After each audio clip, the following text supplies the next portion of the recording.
سلامونه وخت مو په خیر د ځیرنیوز۲۴ سپورتي خبرونو ته ښه راغلاست.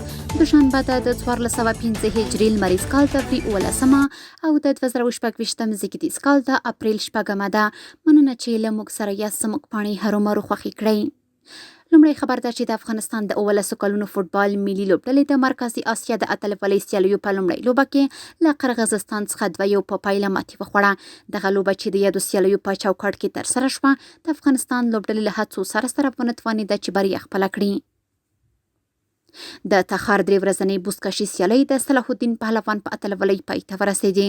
په دې سیالیو کې د میدان د حکم لخوا 3 وروستي اغلاقونه اعلان شول چې په پای کې لومړی سرور بلخي، دوهم نجیب الله سمنګني وګټه او د اتلولۍ پسه صلاح الدین پهلوان حلال دایرې ته ورسولو او د دې دورې سیالیو اتل شو.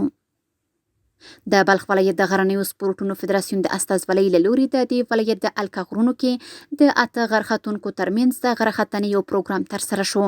دغه د غرختنې سیالۍ چې د بدني او روحي پیاوړتیا په موخه تنظیم شوې وي، په پایله کې ګډونوالو وکولی شول چې د الکه غرونو د 2000 مترو لوړې څوکې ته په بریالیتوب سره وخیژي. او د نړیوال سپورټ له ډګره وروستی خبر هم دا چې د هند کرکټ غوره لیګ په 12مه لوبه کې نن دوشنبه کلکته نایټ رایډرز او پنجاب کینګز لوبډلې سره مخ کیږي.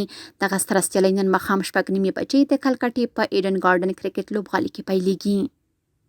سپورټي خبرونه هم دومره و په خپل رسنیو باندې فیسبوک، انسټاګرام، ایکس په خوانی ټویټر، یوټیوب او ټیک ټاک زموږ خبرونه خوښي او موږ تعقیب کړئ. ادرس یې ځیرنیوز24 تر سبانۍ خبرونه د الله پامان.